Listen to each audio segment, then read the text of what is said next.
다 함께 읽습니다. 시작. 예수께서 게네사렛 호숫가에 서 계셨다. 그때 우리가 예수께 밀려와 하나님의 말씀을 들었다. 예수께서 보시니 배 두 척이 호숫가에 되어 있고 어부들은 배에서 내려서 그물을 싣고 있었다. 예수께서 그 배 가운데 하나인 시몬의 배에 올라가서 그에게 배를 물에서 좀 떼어놓으라고 하신 다음에 배에 앉으시어 우리를 가르치셨다. 예수께서 말씀을 그치시고 시몬에게 말씀하셨다. 깊은 데로 나가 그물을 내서 고기를 잡아라. 시몬이 받아갔다. 선생님, 우리가 밤새도록 배를 썼으나 아무것도 잡지 못했습니다. 그러나 선생님의 말씀을 따라 그물을 내리겠습니다. 그런 다음에 그대로 가니 많은 고깃대가 몰려들어서 그물이 찢어질 지경이었다. 그래서 그들은 다른 배에 있는 동료들에게 손짓하여 가서 자기들을 구하달라고 하였다. 그들이 와서 고기를 두 배에 가득히 채우니 배가 가라앉을 지경이 되었다. 시몬 베드로가 이것을 보고 예수의 무릎 앞에 엎드려서 말하였다. 주님, 나에게서 떠나주십시오. 나는 죄인입니다. 베드로 및 그와 함께 있던 모든 사람은 그들이 잡은 고기가 엄청나게 많은 것에 놀랐던 것이다. 또한 세베대의 아들들로서 시몬의 동료인 야고보와 요한도 놀랐다. 예수께서 시몬에게 말씀하셨다. 두려워하지 말아라. 이제부터 너는 사람을 낚을 것이다. 그들은 배를 물에 댄 뒤에 모든 것을 버려두고 예수를 따라갔다. 아멘. 기도합니다. 할렐루야. 살아계신 주님, 오늘 우리가 거룩한 주님의 날에 하나님을 예배하며 주님을 사모합니다. 하나님, 우리가 예배를 드리는 목적이 하나님 내 인생의 유익을 위한 것이 아니라 하나님께서 나를 부르신 그 참된 목적을 밝히 깨닫고 하나님의 뜻에 순종하는 그 비밀을 배우기 위해서입니다. 하나님, 오늘 그래서 이 시간, 말씀 듣는 시간이 너무도 중요합니다. 아버지 하나님, 들을 귀를 허락하여 주시고 성령께서 우리에게 하시는 말씀을 우리가 참되게 바르게 잘 듣고 그대로 믿음으로 살아서 하나님 나라 풍성한 은혜를 누려받는 거룩한 백성 되게 도와주옵소서. 감사를 드립니다. 부족한 종 세워싸우니 오직 성령의 그늘에 감춰주시고 하나님께서 원하시는 말씀만 증거할 수 있도록 주께서 역사하여 주옵소서. 예수님의 이름으로 축복하며 기도합니다. 아멘. 할렐루야. 아멘. 우리 인생은 너무 짧고 너무 귀합니다. 다른 사람들이 예수님을 만나고 팔자가 바뀌고 복을 받았다 그런 얘기를 그냥 듣기만 하고 구경만 하고 아 그랬구나 이렇게 하고 넘어가기에는 우리 인생이 너무 아깝단 말이죠. 그러면 너무 짧단 말입니다. 그래서 우리도 하나님께서 성령의 감동으로 이런 말씀들을 기록하신 목적은 뭔가 하면 베드로가 예수님을 만났다는 거죠. 베드로가 예수를 만나고 변했다고 하면 이 말씀을 통해서 나도 예수님을 만나고 나도 베드로처럼 새 사람이 돼야지.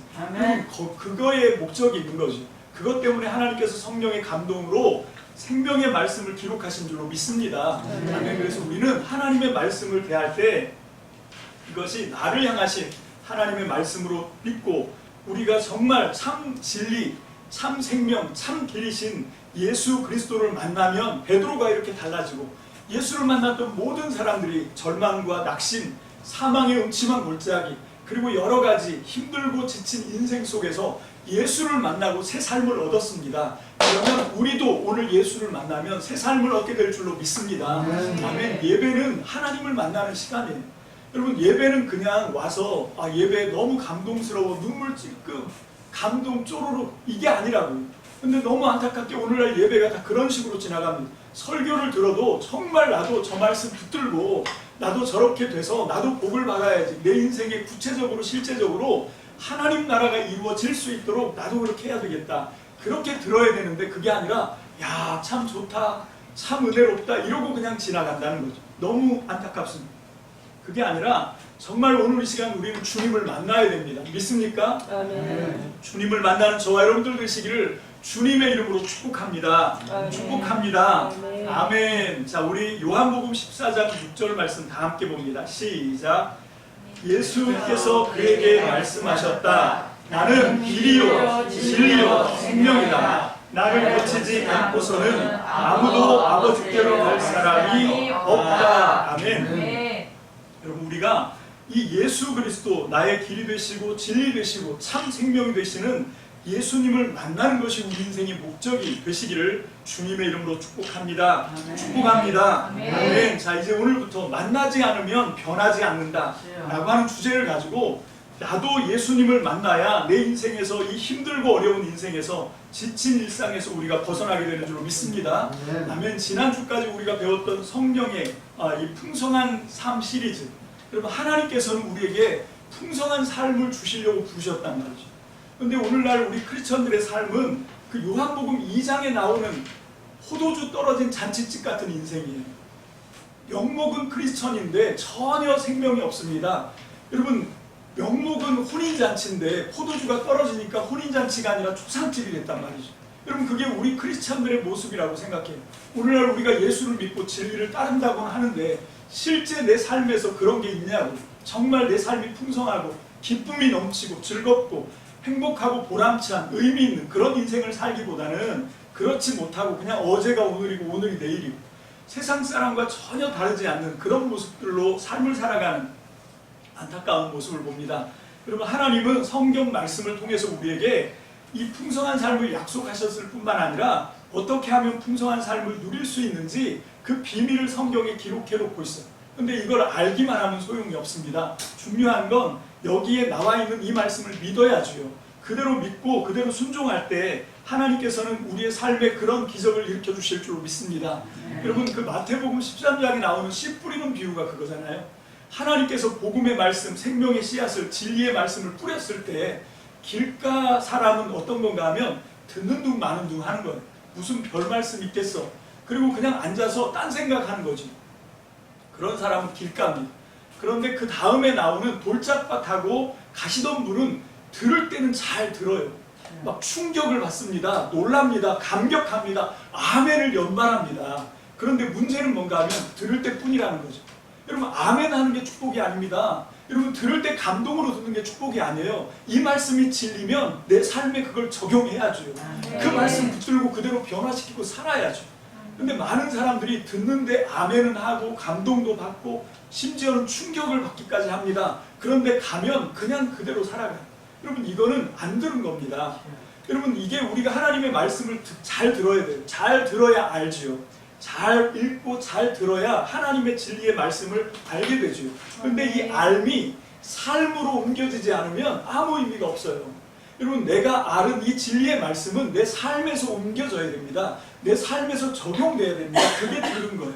그게 아는 겁니다. 오늘 시간 우리 사랑하는 참믿음 성도 여러분, 하나님의 말씀을 듣기만 하고 행하지 않는 사람이 되지 않게 되시기를 주님의 이름으로 축복합니다. 아멘. 그래서 이 설교를 하는 겁니다. 설교는 그냥 여러분들이 듣고 감동받으라고 하는 얘기가 아니라 이 말씀이 진리니까 이대로 한번 살아보자.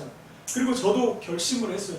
내가 행하고 지키고 내가 살아서 경험해보지 않은 말씀은 전하지 않게 해주십시오. 근데 너무 부족하니까 그러면 전할 말씀이 별로 없는 거예요. 그래서 좀 감안을 해주시되 어쨌건 이 종이 정말 그런 마음과 각오로 정말 내가 먼저 이 말씀을 잘 순종하고 이 말씀대로 경험해보고 이 말씀을 내 삶에서 지켜보고 사람들에게 전하겠다. 그런 마음으로 하나님의 말씀을 전합니다. 그러니까 여러분도 이 만나지 않으면 변하지 않는다 이 말씀, 여기서 예수를 만났던 많은 사람들의 이야기를 통해서 우리가 어떤 점이 나에게 적용할 점이 있는지 여러분들이 잘 찾으시고 한 주간 그 말씀대로, 아니 평생을 그 말씀대로 잘 지켜 살아가는, 그래서 하나님의 복을 받는 저와 여러분들 되시기를 주님의 이름으로 축복합니다. 요한계시록 1장 3절입니다. 요한계시록 1장 3절 함께 읽습니다. 시작. 예언의 말씀을 읽는 사람과 듣는 사람들과 그 안에 기록되어 있는 것을 지키는 사람들은 복이 있습니다. 그 때가 가까이 왔기 때문입니다. 아멘. 자, 여기 잘 살펴보시면 계시록 1장 3절에 여러분 이 말씀을 읽는 사람은 단수예요. 그죠? 읽는 사람과, 그런데 듣는 사람은 듣는 사람들 복수로 나옵니다. 여러분 이게 그 당시에, 지금부터 2000년 전에는 글을 읽고 쓸 줄 아는 사람이 별로 없었어요. 그 여자 같은 경우는 거의 다 문맹이고 글자를 읽거나 쓰거나 하지를 못합니다. 글을 읽고 쓸 수 있는 사람은 10명에 1명 될까 말까. 여러분 이럴 정도로 문맹이 아주 심했기 때문에 하나님의 말씀은 양피지 두루마리에 기록돼서 회당 같은 데 보관되어 있다 하더라도 그것도 66권이 다 있는데도 없어요. 그냥 그 말씀을 찾아다니기가 되게 희귀한데 그래도 옛날 사람들은 믿음에 열심히 있어서 하나님의 말씀을 들으려고 갑니다. 읽지는 못하니까. 그래서 거기 가서 글을 읽고 쓸 줄 아는 랍비가 하나님의 말씀을 낭독해주면 귀담아 듣는 거죠. 옛날에는 지금 같은 설교가 없었습니다. 그냥 기록된 하나님의 말씀 줄줄줄줄 읽어줘도 그냥 듣고 회개하고 삶이 바뀌어요. 돌아가서 자기의 삶을 바꿉니다. 여러분 그런데 요즘은 그러기는 좀 어려워요. 왜 그런가 하면 시간이 너무 많이 지났죠. 성경이 기록이 끝난 때로부터도 2000년이 지났으니까 지금은 누군가 이렇게 해석해주고 설명해줘야 됩니다. 그렇지만 더 중요한 건 여러분들이 이 말씀을 귀로 듣고 머리에 지식으로 쌓아두는 것으로 끝나는 것이 아니라 오늘 이 계시록 말씀처럼 읽는 자와 듣는 자들과 그 다음에 그 말씀대로 지키는 자들에게 복이 있다 할 때 우리는 이 세 번째 방점을 좀 딱 짚고 내가 하나님의 말씀을 진리의 말씀으로 알고 생명의 말씀으로 알고 그대로 지켜 사시는 순종하는 저와 여러분들 되시길 주님의 이름으로 축복합니다. 아멘. 자 이제 우리 말씀으로 들어가면 오늘 이 말씀은 누가복음 5장에 나와 있는 말씀인데요. 게네사렛 호숫가에 서 계시는 예수님, 여기 게네사렛 호수라고 하는 건 여러분도 다 잘 아시겠지만 이게 갈릴리 바다입니다. 갈릴리 바다를 요한복음 같은 데서는 디베리아 바다라고 부르기도 하고 또는 호수라고 뭐 이렇게 섞었습니다. 그리고 이 게네사렛 이 호수 혹은 게네사렛 바다 이렇게 불리우는데 이 게네사렛이라고 하는 말이 성경이 한 3번 정도밖에 안 나와요. 그런데 그 나머지 2번은 다 호수를 지칭하는 단어가 아니라 그 호수 인근에 있는 갈릴리 지역에 속해 있는 한 섹트, 거기가 게네사렛 지방이에요. 거기에 속해 있는 단어가 2번 나오고 이 호수를 게네사렛이라고 부른 건 여기 이제 딱 한 번 나오는데 이 게네사렛이라고 하는 말은 구약 시대 때 이 가나안 사람들이 그 가나안 여호수아가 정복하기 전에 가나안 사람들이 이 호수를 긴네렛 호수라고 불렀습니다. 근데 이게 긴네롯 혹은 긴네렛이라고 하는 말이 수금을 뜻하는 가나안 원어민들의 언어예요. 그 가나안어로 이 말이 긴네렛이라고 하는 말이 수금, 이 갈릴리 바다가 수금처럼 생겼거든요. 길이가 한 20km가 되고 폭은 한 12km가 됩니다. 그래서 옛날 사람들이 타던 그 비파, 수금 이거랑 비슷하게 생겼다 그래서 이거를 긴네렛 호수라고 했는데 이게 이 가나안어가 히브리 말로 바뀌면서 게네사렛이라고 하는 용어가 된 것 같고 이게 나중에 예수님 시대 때 오면 10개 동산 이거를 지칭하는 말로 바뀝니다. 어쨌건 이 게네사렛 호수에 예수님이 서 계세요. 왜 여기 서 계실까요? 지금 때가 어느 때입니까? 지금은 때가 어느 때인가 하면 되게 이른 아침이에요. 지금 막 해가 동쪽에서 해가 막 떠오르는 그런 이른 새벽입니다. 그걸 어떻게 아냐고요? 예수님이 지금 주목해보고 있는 게 있어요. 예수님은 참 이상하세요. 자기가 좋다고 열광하면서 막 추종하는 무리들이 이 새벽부터 새벽 꼭두 새벽부터 정말 물밀듯이 밀려오는데 그 사람들한테는 눈길을 안 줍니다. 예수님이 바라보는 예수님이 눈길을 주는 사람들이 있는데 그게 누구냐? 2절 여기 본문 말씀 2절 봅니다. 다 함께요. 시작. 예수님께서 보시니 잠깐만요. 예수님이 보시는 게 있어요. 뭘 봅니까? 배 두 척이 읽습니다. 시작. 배 두 척이 호숫가에 베어 있고 어부들은 배에서 내려서 그물을 싣고 있었다.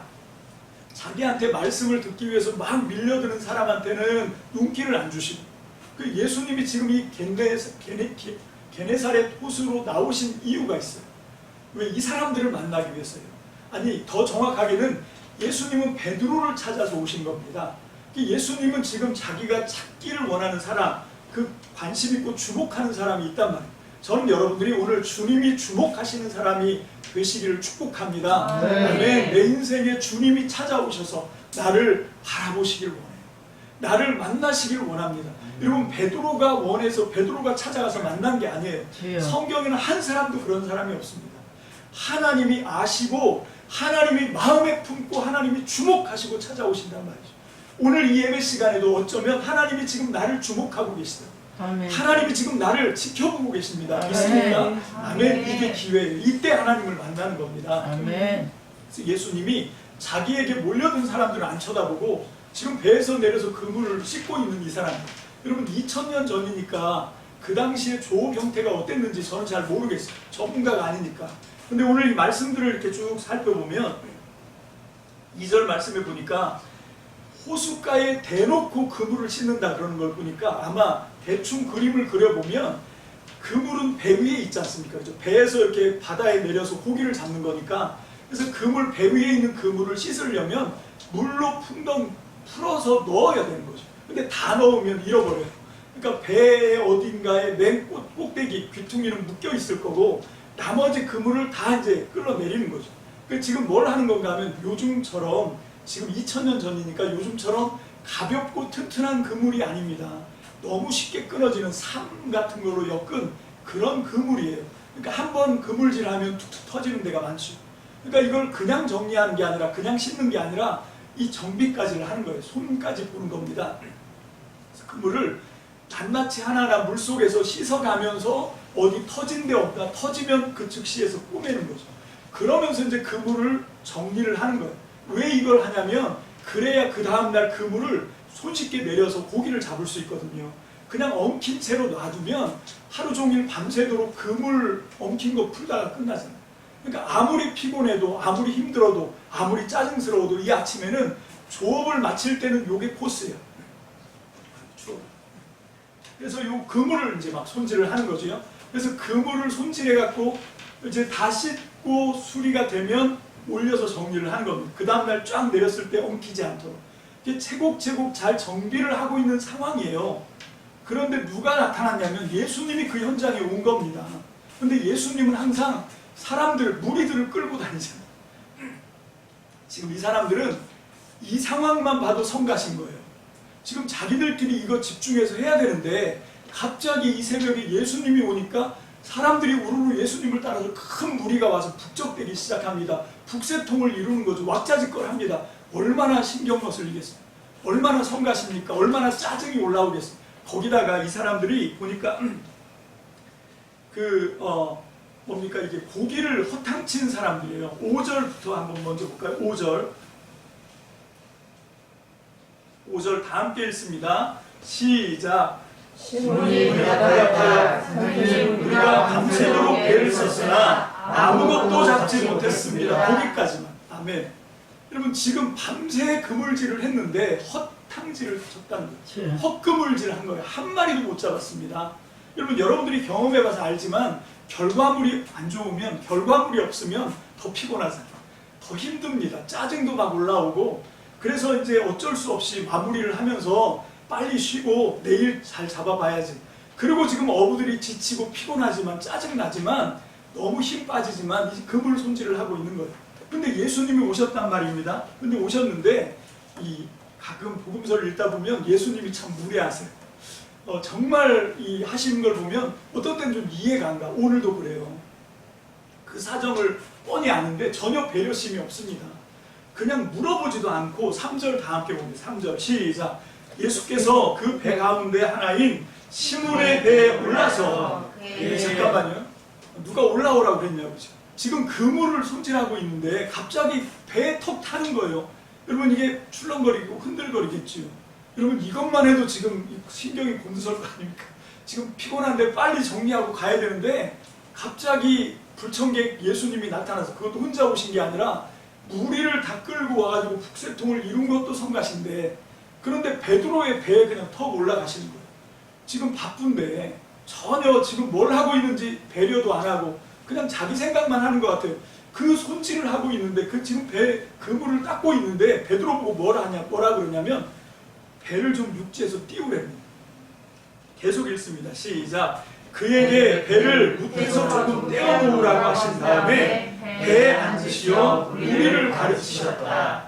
자, 이게 어떤 건가 하면 그림을 그려보면 씻고 정비를 하다가 예수님이 좀 배를 무태에서 좀 띄워. 그럼 그 상태로 하면 그물이 찢어져요. 아마 모르긴 몰라도 씻던 거를 그냥 중도하고 다시 그물을 몽창 배에다 다시 올려서 배를 좀 띄운 다음에 다시 내려서 이번에는 더 깊은 데 가서 깊은 물 속에서 허우적거리면서 그물을 손질해야 돼요. 처음부터 다시. 야, 이거 짜증날만 하잖아요. 여러분 같으면 이 명령 어떻게 할 겁니까? 자, 그런데 이 베드로가 정말 놀랍습니다. 이 말에 순종을 해요. 아니 왜 순종을 하죠? 지금 밤새 헛손질하고 밤새 지치고 그래서 짜증이 잔뜩 났는데, 그런데 예수님의 말씀에 토악 안 달고 순종을 합니다. 아마 제가 생각하기는 베드로의 장모의 열병 고친 것과 상관이 있는 것 같아요.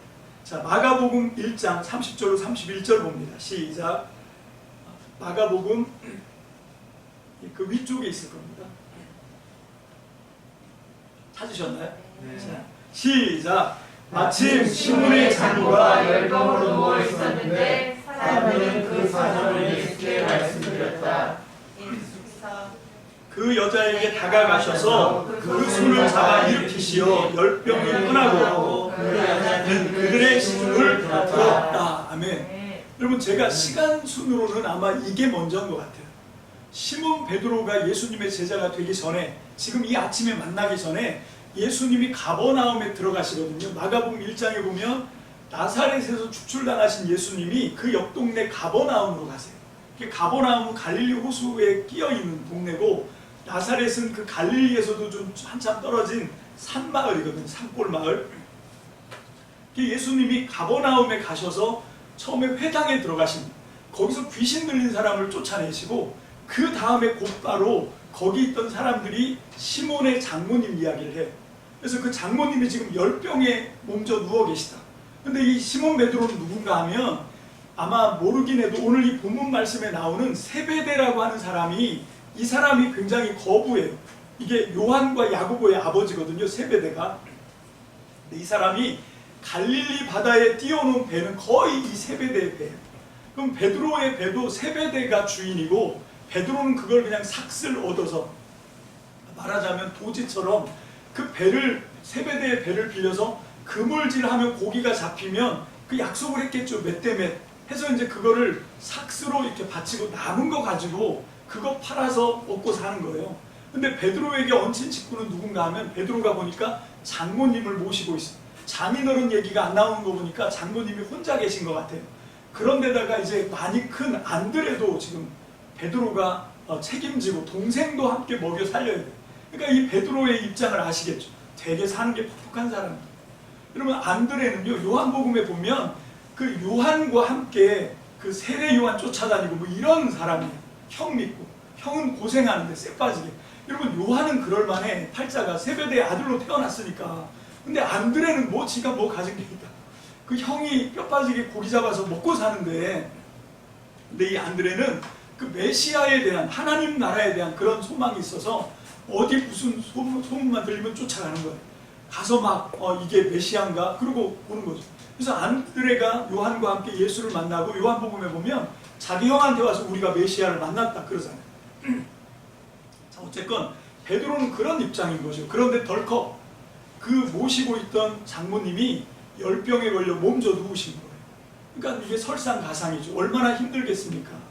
그런데 어느 날 난데없이 그 갈릴리 나사렛에서 온 젊은 선지자 예수가 그냥 그렇게 해달라고 요구도 안 했는데 그냥 뿔쑥 자기 집에 오셔서 열병을 단박에 고치신 거예요. 베드로의 문제가 단번에 해결된 거죠. 정말 골칫거리였는데, 정말 먹고 살기 퍽퍽한데 이 약값도 병 간호도 되게 골치 아팠는데 예수님이란 분이 우리 장모님을 고쳐주셨어요.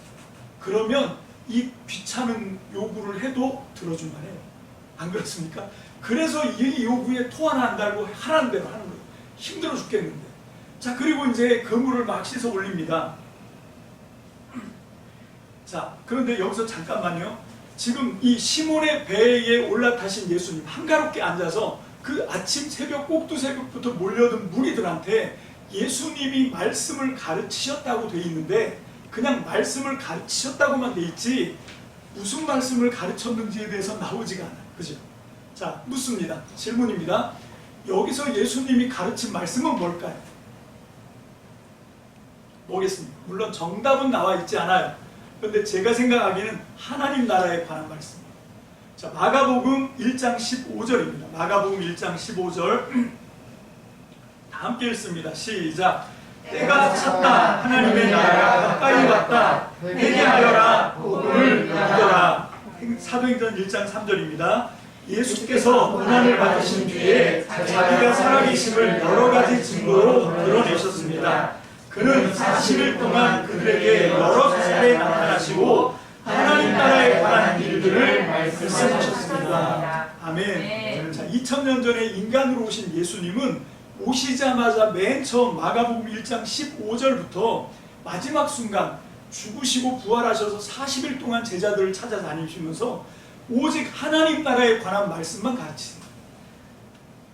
자, 그런데 오늘날 우리 예수님의 제자라고 하는 크리스천들, 하나님 나라를 믿는 그 교회들이 이 하나님 나라를 실종시켰습니다. 여러분, 죽어서 가는 천국을 하나님 나라로 알고 살아요. 이 땅에서 이루는, 이 땅에서 예수님의 제자라고 하는 사람들이 정말로 예수님의 목적은, 예수님이 꿈꾸시는 건 이 땅에서 구현하는 하나님의 나라거든요. 여러분, 그거는 주기도문만 봐도 알아요. 하늘에 계신 우리 아버지, 아버지의 이름을 거룩하게 하시며 아버지의 나라에 가게 하시며가 아니잖아요. 아버지 나라가 오게 하시며 아멘. 아버지의 뜻이 하늘에서와 같이 땅에서도 이루어지게 해주시고 아멘. 이게 하나님 나라 완성이거든요. 예수님은 그때도 그 꿈을 꾸셨고 지금도 변함없이 꿈을 꾸고 계십니다. 저와 여러분들을 통해서 이 땅에 실현될 하나님의 나라를 기대하고 계시다고요. 그러니까 계속해서 이 주기도문을 가리키는 거 아닙니까? 근데 우리는 계속 주기도문으로 기도를 하면서 하나님 나라는 죽어서 갈 생각만 한다고. 그래서 이런 얘기하면 대놓고 이단이라고 합니다. 너무 안타까워. 그거 아닙니다.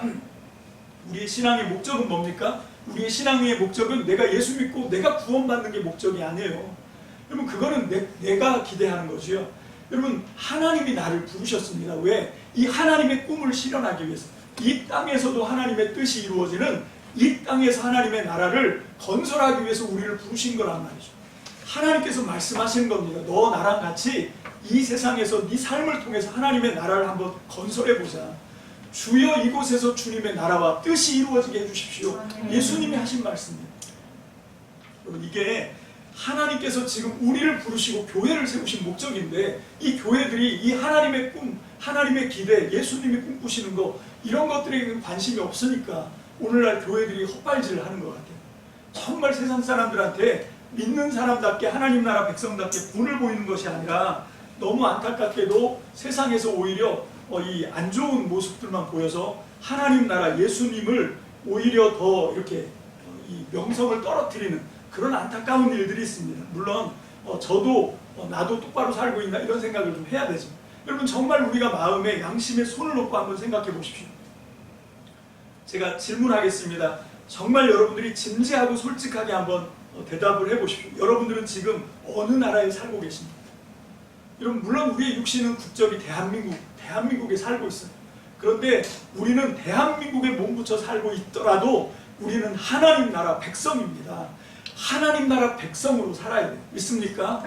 여러분, 대한민국 국민은 헌법의 영향을 받습니다. 하나님 나라 백성은 하나님의 말씀, 하나님의 뜻의 영향을 받는 거예요. 아멘. 여러분, 대한민국 백성은 대한민국 영토 안에 삽니다. 하나님 나라 백성은 하나님 안에서 사는 거예요. 아멘. 여러분, 하나님 나라 안에서 하나님의 뜻을 받들면서 살아가는, 여러분, 하나님 나라 백성은, 여러분, 대한민국의 주권은 어디서 나옵니까? 대통령이 아니에요. 통치권자들이 아닙니다. 대한민국의 주권은 여러분들에게서 나옵니다. 국민이 주권자예요. 그런데 하나님 나라는 그렇지가 않습니다.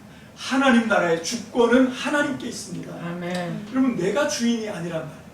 하나님이 주인이십니다. 아멘. 여러분, 오늘날 정말 나는 하나님을 주인으로 모시고 하나님을 따라 살고 있는가 하는 거죠. 여러분, 우리 다시 한번 본문, 이건 제가 올려드리지 않았으니까 본문 한번 찾아서 올려주시기 바라요. 본문 말씀 1장 11절입니다. 1장 11절. 자, 다 함께 봅니다. 시작. 그들은 아직 못 찾으셨나요? 예. 그 본문 맨 위에 보면 설교문 맨 위에 있죠. 참고 11절. 네. 자, 시작.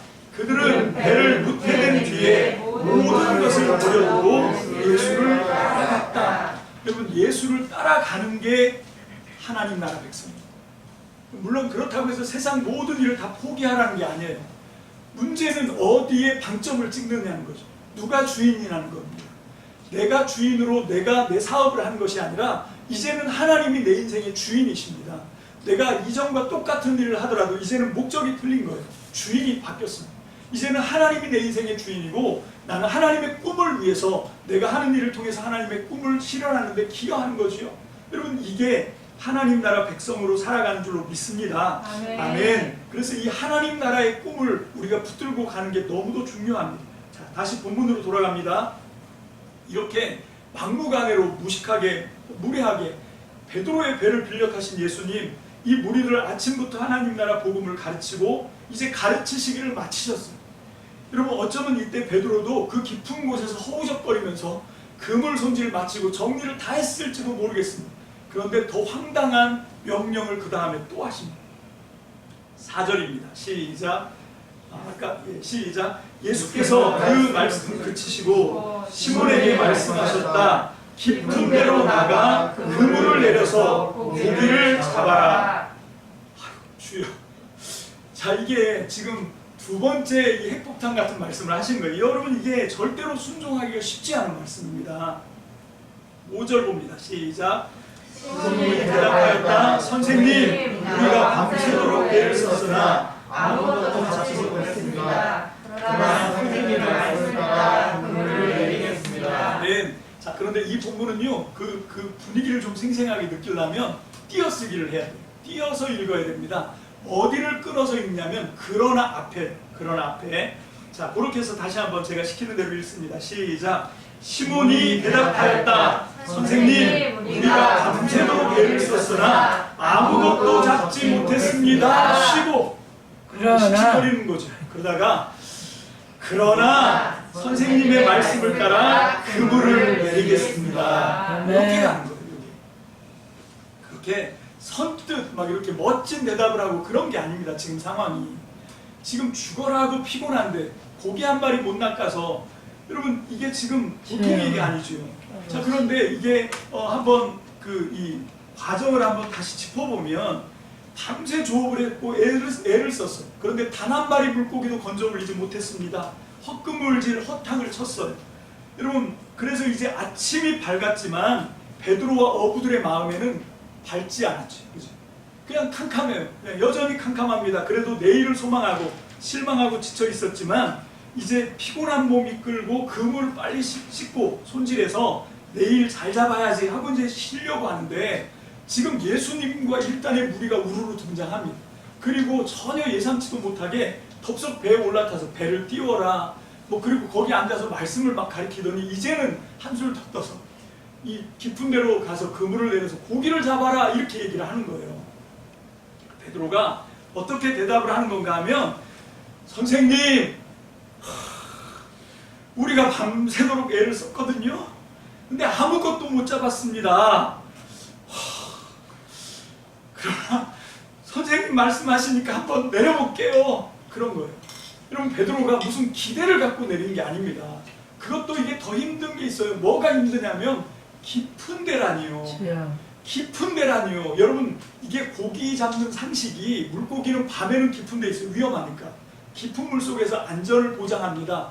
확보를 하는데, 그러다가 아침에 해가 뜨면 얘들이 이제 먹이 활동을 하려고 얕은 물가로 나오거든요. 그런데 깊은 데로 가라니요.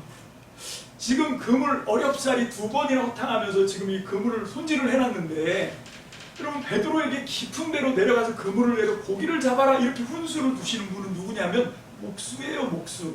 어부가 아니라고.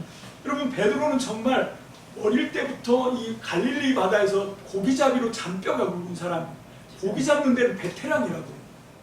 근데 그물질 하고 있는 중에 목수가 와서 훈수를 둬도 열받을 판인데, 지금 그물 다 씻고 이제 들어가서 퇴근하려고 하는데, 지금 퇴근 시간만 조마조마하게 기다리고 있는데 거기다 대고 또 허탕질을 치라고 하니까 베드로는 분명히, 그래, 또 내가 한번 더 시원하게 허탕질 한번 치지, 그러고 그물을 내렸다. 근데 그물을 턱 내렸는데 이 웬걸, 전혀 예상하지 않았던 결과가 뻥 하고 터집니다. 자, 그게 6절 7절입니다. 다 함께 읽습니다. 시작. 그런 다음에 그대로 하니 많은 고깃배가 걸려들어서 그물이 찢어질 지경이었다. 그래서 그들은 다른 데에 있는 그물에게 솔직하여 와서 자기들을 도와달라고 하였다. 그들이 와서 고기를 2배 가득 뒤집으니 배가 가라앉을 지경이 되었다. 그럼 모르긴 몰라도요, 베드로가 이만큼의 고기를 잡으려고 하면 며칠을 그물을 내려야 될 거예요. 그래도 잡을까 말까 한 고기의 양이 2배가 가라앉을 정도로 가득 채우는 겁니다. 그거를 그물질 한 방에 했다니까요. 그것도 전혀 엉뚱한 목수가 고기 잡는 상식도 전혀 모르는데 깊은 데 들어가서 그물 내려라. 그거 정말로 믿고 순종한 게 아니에요. 그냥 그게 믿음직해서 그러면 그런 예상이 와서 그렇게 한 게 아니라 그냥 허탕질 한번 하지. 그러고 내렸는데 거기에 고기가 덜컥 잡힌 거죠. 그래서 베드로와 그리고 그 2배에 있던 모든 사람들이 깜짝 놀랐어요. 충격을 받았습니다. 이게 무슨 일이지? 이 경상도 버전은 무슨 일이고 이런 거죠. 그렇게 된 거예요. 그래서 야, 이게 도대체 어떻게 된 일이야? 자, 그런데 여기 베드로의 반응이 참 신기합니다. 그럼 만약에 내가 베드로 같았더라면 뭐라고 했을 것 같아요? 이보쇼, 당신 나랑 동업합시다. 당신 찍어주면 나는 그물 내릴게. 그리고 8대2 당신이 8 먹고 나 2만 가집시다. 그래도 돼요. 며칠을 해도 될까 말까 한 걸 그물 한 번 내려서 2배 가득 가라앉을 정도로 채울 것 같으면 그래도 되죠. 그럴 것 같은데 베드로가 어떻게 합니까? 8절이죠. 8절. 자, 다 함께 봅니다. 시작. 시몬 베드로가 이것을 보고 예수의 무릎 앞에 엎드려서 말하였다. 주님, 나에게서 떠나주십시오. 나는 죄인입니다. 여러분, 이런 반응은 이미 베드로가 예수님이 누군지를 알아본 거예요. 그냥 평범한 목수가 아니었습니다. 그냥 남들보다 좀 탁월한 선지자가 아니었던 거예요. 베드로가 알아봤습니다. 아, 이분 하나님이시다. 내가 지금 하나님 앞에 서 있다. 그게 그분 무릎 앞에 머리를 숙이는 거예요. 그리고 나는 죄인입니다 하고 고백하는, 구약의 하나님을 만났던 이사야를 포함해서 예레미야 모든 사람들이 했던 걸 지금 베드로가 하고 있거든요. 베드로가 지금 이 어려운 상황에서, 이 지친 상황에서, 여러분 오늘 말씀의 제목은요, 어디죠? 유튜브에 올리실 때는 만나지 않으면 변하지 않는다가 아니라 너무 기니까 제목은 지친다, 지쳐있다. 베드로는 지금 이 지치고 지친 상황에서 정말 난데없이 하나님을 만나는 거예요. 여러분, 우리 인생에 하나님을 만나는 건요, 정말 내 인생의 위기, 내 인생의 고비, 그럴 때 하나님을 만나는 거예요. 그럼 오늘 말씀을 정리합니다. 정리하기 전에 결론을 내려야 되겠죠. 자, 여기 먼저 보면 이 베드로가 지금 이 지친 상황 속에서 하나님을 만나는데, 하나님을 만나고 나니까 베드로가 어떤 변화를 일으키는가? 그럼 거기에 보면 이 예수님께서 말씀하시죠. 이건 뭐 안 읽고 본문에 있으니까, 내가 이제 너를 사람 낚는 어부가 되게 하겠다. 물고기 잡는 어부가 아니라, 물고기 낚는 어부가 아니라, 이제는 내가 너 사람 낚는 어부가 되게 해줄게. 이게 하나님을 만나고 베드로가 변화된 거거든요. 그리고 그 말씀의 약속은 어디서 이루어지느냐? 사도행전에서 이루어집니다. 자, 사도행전 1장 41절. 2장이네요, 2장. 근데 제가 1장으로 잘못 썼습니다. 자, 2장 41절 다 함께 시작. 그의 말을 받아들인 사람들은 세례를 받았다. 이렇게 해서 그날의 신도의 수가 약 3,000명이나 늘었다. 아멘. 여러분, 이 그가는 베드로예요. 오순절 마가의 다락방 성령 강림하고 베드로가 한 번 그물질, 한 번 말씀 선포하니까 3,000명이 걸려들더라는 거죠. 하나님이, 예수님이 지금 베드로를 이렇게 쓰시려고 이 새벽에 오셔서 이 난리를 꾸미신 거죠. 그럼 베드로가 지치고 지쳐서 정말 너무 낙심되는 그 상황에 지금 찾아오셔서 예수님이 하나님으로 그를 만나주시니까, 베드로가 그 지친 상황에서 예수님을 통해서 하나님을 만나니까 그의 인생이 이렇게 바뀝니다. 여러분 4장 4절 또 읽습니다. 시작. 그런데 사도들의 말을 들은 사람들 가운데서 믿는 사람이 많으니 남자 어른의 수가 약 5,000명이나 되었다. 아멘. 자, 이게 초대교회 베드로가 쓰임받던 그런 사건. 여러분, 예수님이 했던 말씀이 이겁니다. 내가 너를 사람 낚는 어부가 되게 하겠다. 여러분, 이 약속이 성취돼서 초대 예루살렘 교회가 우뚝 설 수 있게 됩니다. 오늘 이 시간 하나님은 그런 꿈과 기대를 가지고 저와 여러분들을 찾아오십니다. 바로 지금 이 자리, 이 예배가 주님을 만나는 시간이에요. 아멘. 그럼 아까 우리가 기도할 때 말씀드렸지만 예배 시간마다 우리는 지금은 내가 주님 만나는 시간이다. 그런 아멘. 간절한 소망을 갖고 예배에 임하시기를 주님의 이름으로 축복합니다. 아멘. 아멘. 말씀을 맺습니다. 여러분 게네사렛 호수에서 정말 그 물고기를 잡던 어부 베드로, 어떤 날은 고기가 많이 잡히기도 하지만 또 어떤 날은 이렇게 허탕을 치기도 하죠. 여러분 그래서 이제 지친 베드로에게 헛금을질하고 짜증날 만한데 예수님이 오셨습니다. 근데 만약에 이 예수님을 베드로도 그냥 평범한 사람이다 생각하고, 물론 우리 장모님 고쳤지만 그건 그냥 다른 방식으로 답례를 하고 예수님이 배 위에 올라왔을 때 그 예수님을 거절했더라면 어땠을까요? 당장 내리시오. 지금 뭐 하는 짓이야? 지금 금을 손질하는 거 안 보여? 그럴만 하거든요. 베드로 성격이 불같으니까. 근데 그렇게 하지 않았어요. 여러분 이게 정말 중요합니다. 이게 정말 중요해요. 그리고 또 다 어렵사리 그물 손질 끝났는데 그물을 내리에요. 아무것도 모르는, 정말 고기 잡는 건 아무것도 모르는 목수가 아무것도 모르는 티가 나죠. 이 아침에 헌한데 깊은 데로 내려가서 그물을 내리라. 지금 애써서 손질하고 애써서 닦아놓은 그물 다시 손질하게 생긴 거예요. 얼마나 짜증납니까? 그런데 어떻게 하냐면 순종합니다. 그냥 그대로 따라가는 거죠. 그럴 때 예수님을 통해서 베드로가 하나님을 만났어요. 오늘 이 자리에 정말로 이 말씀 제목처럼 정말 지칩니다, 지쳐, 그렇게 외치고 싶은 사람이 있을 수도 있습니다. 여러분 내가 뭐 그렇게 잘못 살았다고, 나도 정말 열심히 남을 위해서 희생하고 뼈 빠지게 살았는데 원치 않는 질병에 덜컥 걸리거나 아니면 내가 했던 사업이 와르르 무너지거나, 와르르 무너졌어요. 여러분 어려운 일을 당하고 나면 우리가 외치는 거예요. 하나님 내가 뭘 잘못했냐고. 정말 지칩니다, 지쳐. 왜 나를 이렇게 하십니까? 그런 마음이 들어요. 여러분 베드로처럼 지친다, 지쳐. 그런데 그때가 기적의 순간입니다. 그때가 하나님을 만나는 순간입니다. 여러분 그때 그냥 지친다, 지쳐 외치면 못 만납니다. 베드로처럼 지치지만 힘들지만 그래도 선생님이 말씀하시니까 내가 한번 해볼게요.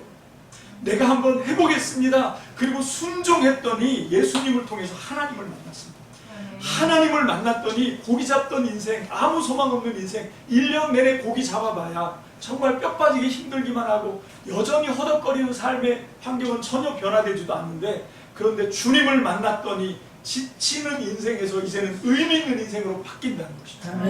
이게 이 첫 시간 만나지 않으면 변하지 않는다의 말씀의 주제입니다. 오늘 전 여러분 모두가 예배 시간마다, 예배 시간을 떠나서 진짜 예배는 여기서 드리는 예배가 아닙니다. 여러분들 지금 텐텐텐 잘하고 계시죠? 매일 하루를 눈을 뜨면 주님과 함께 시작하셔야 돼요. 그게 주님 사랑하는 사람이죠.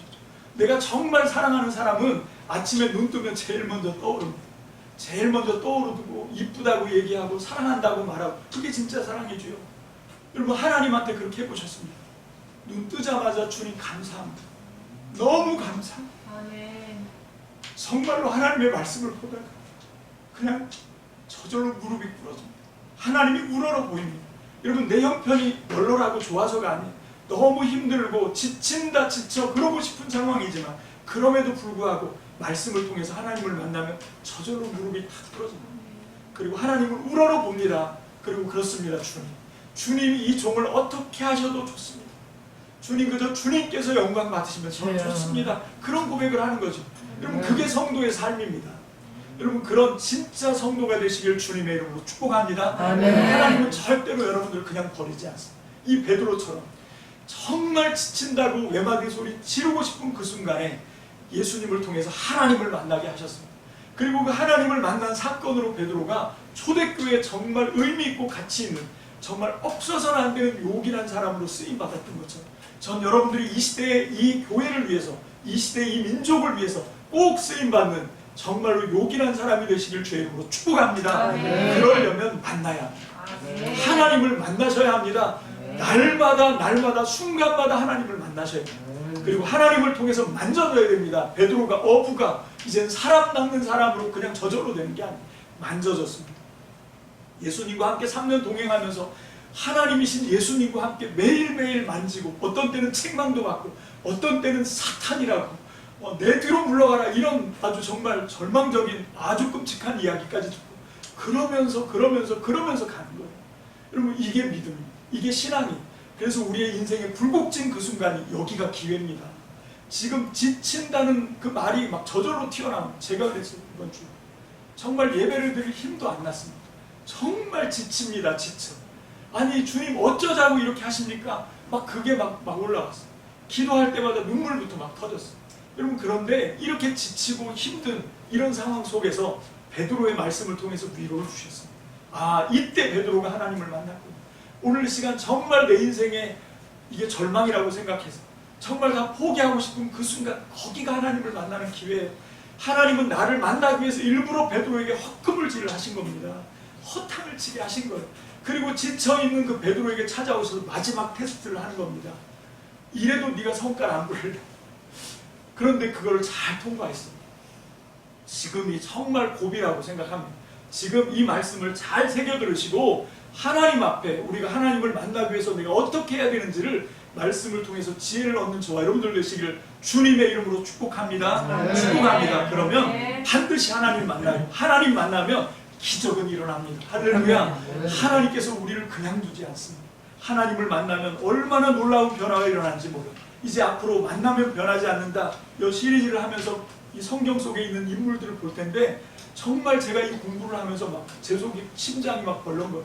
주님, 나도 이런 사람 되고 싶습니다. 그런데 그렇게 하려면 이런 위기 속에 던져져야 돼요. 이 어려움 속에 던져져야 돼요. 거기서 우리의 믿음이 빛을 발합니다. 있습니까?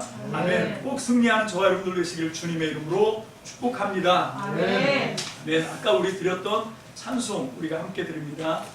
전능하신 나의 주 하나님은 찬양하시고, 그리고 그거 하다가 내가 사인하면 그 뒤에 불렀던 찬양이 뭐지? 나의 힘이 되신 여호와여, 거기에 후렴만 할 거예요. 그리고 기도합시다.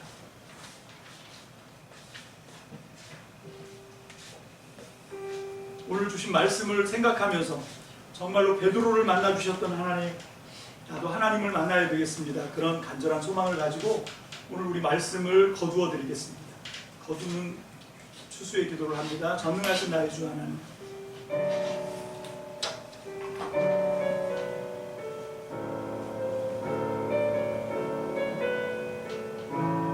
전능하신 나의 주 하나님은, 전능하신 나의 주 하나님은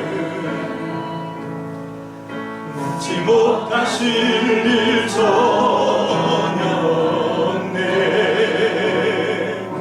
우리의 모든 간구도, 우리의 모든 생각도, 우리의 모든 꿈과 모든 소망도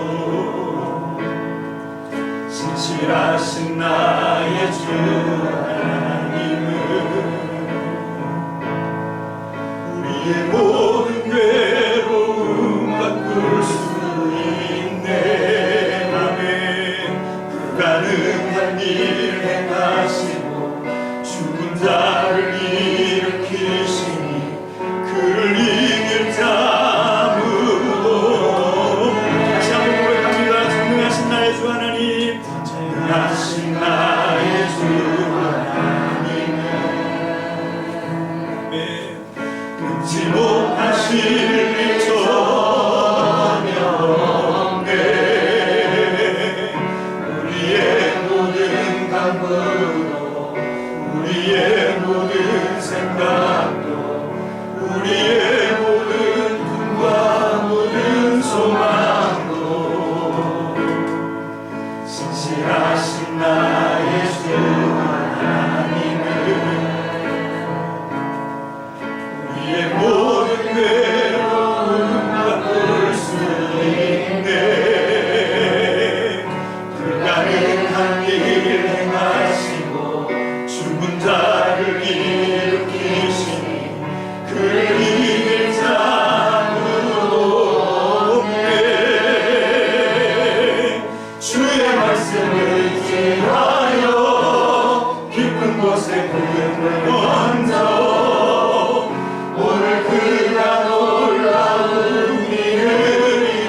말씀 의지하여 믿음으로 금을 던져 믿는 자에게 능치 못하오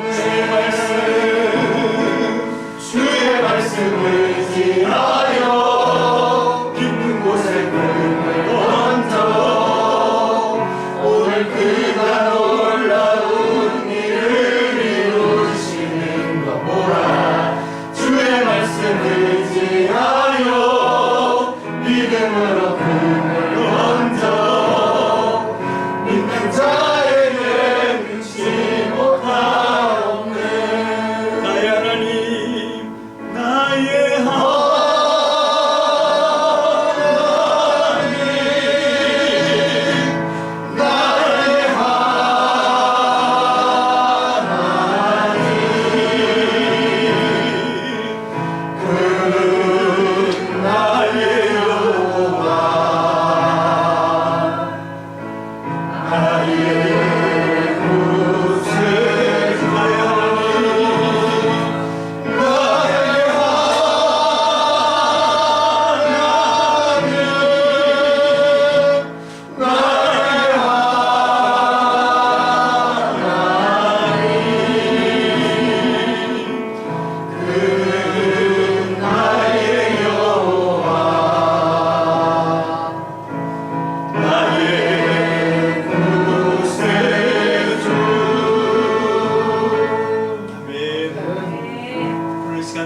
말씀을 붙잡고 함께 이 말씀을 거두어 드리는 주수의 기도를 합니다. 하나님, 이 말씀은 절대로 땅에 떨어지게 하지 마시고 하나님, 내가 이 말씀을 품기 원합니다.